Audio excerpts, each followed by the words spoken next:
દિલ્હીની ગદ્દી પર આવેલા અરવિંદ કેજરીવાલ ખુદ પણ ભ્રષ્ટાચારના આરોપોમાં ફસાયા છે. આમ આદમીને પોલ ખોલી રહ્યો છે.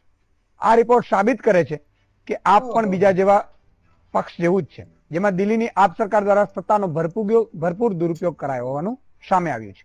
કેજરીવાલે તેમના કાર્યકાળ દરમિયાન ઉપરાજ્યપાલની મંજૂરી વિના લીધા અનેક નિર્ણયો, આપના નેતાઓ અને સગા સંબંધીઓને બનાવાયા મંત્રી અને અધિકારીઓ, જમીન અને આવાસની ફાળવણીમાં પણ થયો છે સત્તાનો ભરપૂર દુરુપયોગ. ત્યારે શું આપે સત્તાનો દુરુપયોગ કરીને દિલ્હીની જનતા સાથે નથી કર્યો દગો? શું આપ પણ છે અન્ય પાર્ટીની જેવી? શું કેજરીવાલે દિલ્હીની જનતાને બનાવી છે મૂર્ખ?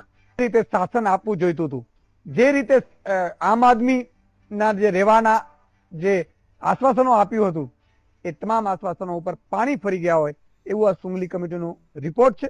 શું આપે સત્તાનો દુરુપયોગ કરીને દિલ્હીની જનતા સાથે નથી કર્યો દગો? શું આપ પણ છે અન્ય પાર્ટીની જેવી? શું કેજરીવાલે દિલ્હીની જનતાને બનાવી છે મૂર્ખ? શું લાગી રહ્યું છે, શું કામ ગુજરાતની જનતા ત્રીજા મોરચાને નથી સ્વીકારતી? આપણે વર્ષોથી એનો ઇતિહાસ જોતા આવ્યા છીએ. એ જ શંકરસિંહ બાપુ રાજપામાંથી પણ ભેળવવું પડ્યું હતું, ચિમનભાઈએ પણ ભેળવવું પડ્યું હતું, અગાઉ પણ આવું ઘણું બધું થતું. અને ખુદ કેશુભાઈ પટેલ કે જે પૂર્વ મુખ્યમંત્રી એ પણ પાટીદાર આગેવાન અને એમ કહી શકાય કે ગોરધન ઝડફિયા અને આખું જીપીપી ઉભું કર્યું અને માન 2 બેઠક સુધી પહોંચી શક્યા. તો તમે શું માનો છો, જન વિકલ્પ હવે ક્યાંથી જન વિકલ્પ આમાંથી ઉભું થઈ શકશે? સિમ્પલ છે કે જે ગુજરાતની પબ્લિક માત્ર હિન્દુવાદ ઉપર 50% મત કરતી હોય અથવા તો એ તરફ ઢળેલી હોય, તમે એમ માનો છો ત્રીજા વિકલ્પને ગુજરાતની જનતા સ્વીકારતી નથી? તમે એમ માનો છો કે જે રીતે આખો માહોલ સર્જાયો તો ખુદ એમ માનો છો કે તમે કોણ વિશ્વાસ કરશે? જનતા એટલી બધી તો પેલી નથી ને કે તમારા એ એક વાક્યમાં આવી જાય. નહીં આવે એટલે સ્વાભાવિક છે કે પક્ષો બિલાડીના ટોપની જેમ ફૂટે. અને ખોટું નથી, કારણ કે અત્યારે વાવણીનો સમય હોય અને લણવાના બધા પ્રયાસ કરતા હોય. નહીં આવે એટલે સ્વાભાવિક છે કે પક્ષો બિલાડીના ટોપની જેમ ફૂટે. અને ખોટું નથી, કારણ કે અત્યારે વાવણીનો સમય હોય અને લણવાના બધા પ્રયાસ કરતા હોય. એમાં કોઈ ખોટું નથી, કારણ કે દરેક માણસ છે એને પોલિટિક્સમાં આવવું હોય. ઘણી બધી પાર્ટીઓ હજી 15 દિવસમાં એસ્ટાબ્લિશ થશે, ફલાણી સમાજવાદી, ફલાણી બહુજન, એ ઘણા બધા થશે, થાય, એમાં નવાઈ નથી. ગુજરાતની જનતાનો મિજાજ શું છે? કારણ કે ગુજરાતની જનતા છે ને એટલી બધી હોશિયાર છે કે એનો એક મત પણ છે ને એ વ્યર્થ જાય ને એ બાબતે હું નથી માનતો. શું માને છે? તો દર્શક મિત્રો, જે રીતે આમ આદમી પાર્ટીનો રકાસ એવું કહી શકાય કે નીકળવાની તૈયારી અને એવા સંકેત છે કે લોકો છે આમ આદમી પાર્ટીને ધીરે ધીરે ભૂલી રહ્યા છે. આપને આઘાત. આમ આદમી પાર્ટી ભ્રષ્ટાચાર મુક્ત દિલ્હીને મુખ્ય મુદ્દો બનાવીને દિલ્હીની સત્તા પર આવેલી.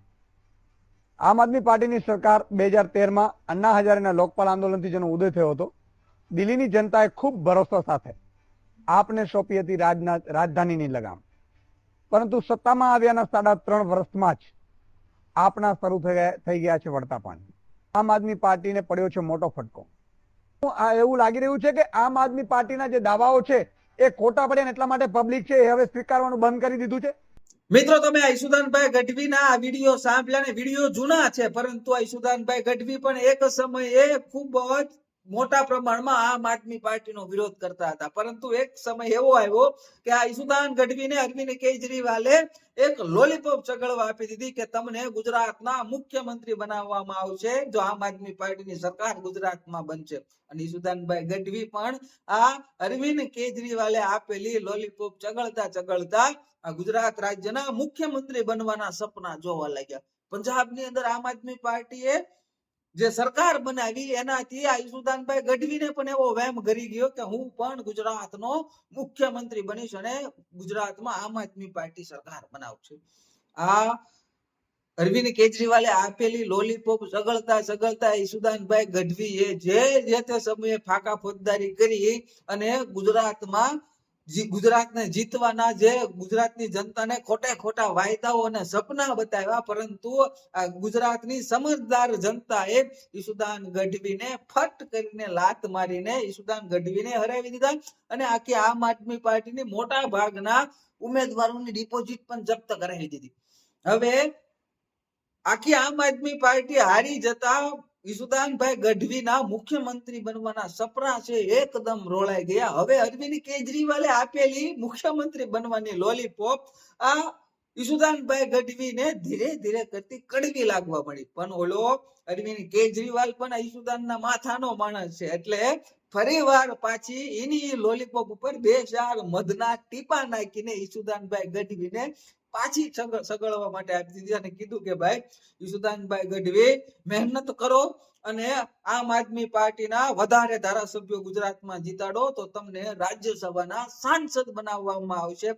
આ ફરીવાર આપેલી અરવિંદ કેજરીવાલની આ લોલીપોપ સગળતા ઈસુદાન ગઢવી હવે પાછા રાજ્યસભાના સાંસદ બનવાના સપના જોઈ રહ્યા છે.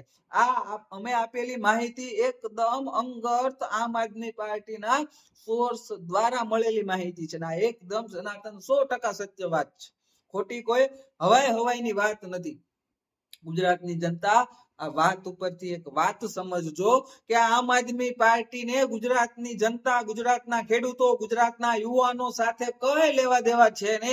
આને લોકોને પોતાના રાજકીય રોટલા શેકવા છે. આમ આદમી પાર્ટીના નેતાઓને ધારાસભ્ય બનવું છે, રાજ્યસભાના સાંસદ બનવું છે, એ માટે થઈને આ બધી મહેનત છે. બાકી ગુજરાતની જનતા, ખેડૂતો, યુવાનો સાથે આ લોકોને કાંઈ લાગતું ઓળખતું નથી. આ પણ એક 100% સનાતન સત્ય વાત છે અને એ ગુજરાતની જનતાએ સમજવું પડશે કે આ આમ આદમી પાર્ટીની ખોટી વાતોમાં આવીને જે તમારો અમૂલ્ય મત બરબાદ કરો છો એ અમૂલ્ય મત પણ આવનારી ચૂંટણીમાં બરબાદ નહીં કરતા. કારણ કે આમ આદમી પાર્ટીને આપેલો મત એકદમ વેસ્ટ છે. આ લોકો પોતાના સ્વાર્થની રાજનીતિ કરી રહ્યા છે. પોતાને ધારાસભ્ય, પોતાને સંસદ સભ્ય બનવું છે એના માટેની આ મહેનત છે. બાકી રામના નામ ભજો. તમને એવો વહેમ હોય કે ગુજરાતની જનતા માટે આમ આદમી પાર્ટીના નેતાઓ લડી રહ્યા છે, નહીં, એ વહેમ છે. પરંતુ આમ આદમી પાર્ટીના નેતાઓ પોતાના માટે લડી રહ્યા છે. એટલે હજી સમય છે. હજી આ તમે જે અગાઉ ભૂલો કરી ભૂલો સુધારવાનો પણ સમય છે. આવનારી ચૂંટણીઓ આવી રહી છે તો ચૂંટણીમાં આપણે ભારતીય જનતા પાર્ટીને મત આપીને આ વિકાસની રાજનીતિને વધારેમાં વધારે મજબૂત કરવાની છે. અને મને વિશ્વાસ છે કે ગુજરાતની જનતા જે 30 વર્ષથી ભારતીય જનતા પાર્ટી પર વિશ્વાસ રાખી રહી છે એ આવનારા 20 વર્ષ સુધી હજી તો મને દેખાઈ રહ્યું છે કે ગુજરાતની જનતા ભારતીય જનતા પાર્ટી ઉપર જ વિશ્વાસ રાખશે અને આ આપ્યા મફતિયાઓના પાટિયા આ વખતે પણ ઉતરી જવાના છે.